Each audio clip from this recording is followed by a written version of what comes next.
covered freshly now in seaweed, and this will all rot down, and all the goodness will go into the beds. And yeah, we'll all rot down, and then coming back in spring, it will be about butt-eye.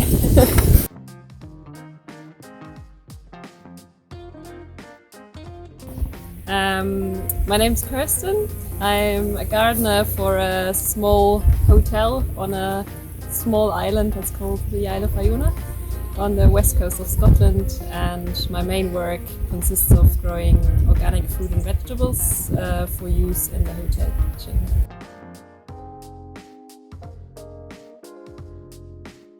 Because of where we are and because the hotel is just open from March till October, our growing season is quite short, so I kind of start end of February, start of March, and start sowing, getting stuff going in the greenhouse. Then kind of end of March I start sowing first things outside, like radishes, beetroot, things like that.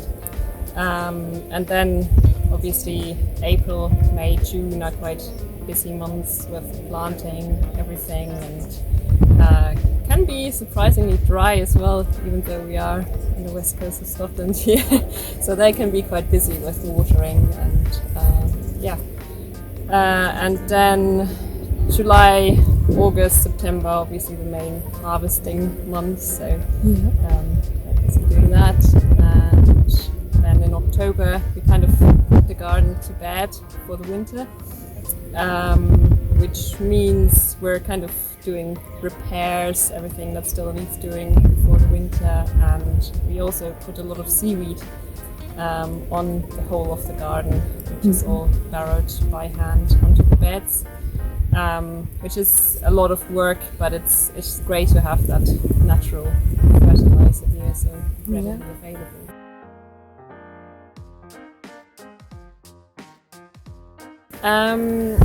I would say I've definitely noticed a bigger interest of people passing by growing vegetables, really.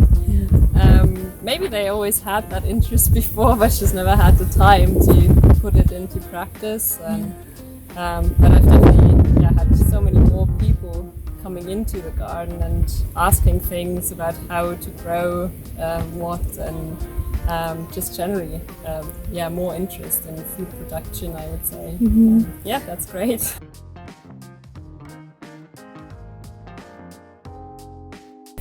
Definitely more or even more support for small-scale farmers or vegetable producers, because the people I know who grow on a very small scale and actually try to make a living of selling vegetables, they really work very hard and can just about get by.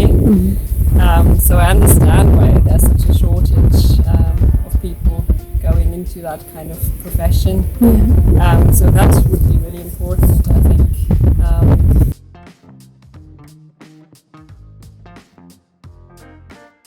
Financial support, but also just generally a bigger awareness generally for how important it would be to go from that kind of big monoculture style of farming towards a more small-scale production, which is just friendlier to the environment, to wildlife, but also healthier for the consumers. So I think just working on awareness in the general public, that would be really important. But I would also say, from talking to people about that issue, that there is, the awareness is definitely growing, and a lot of people have that wish that these things happen. So I do have hope that there is a change.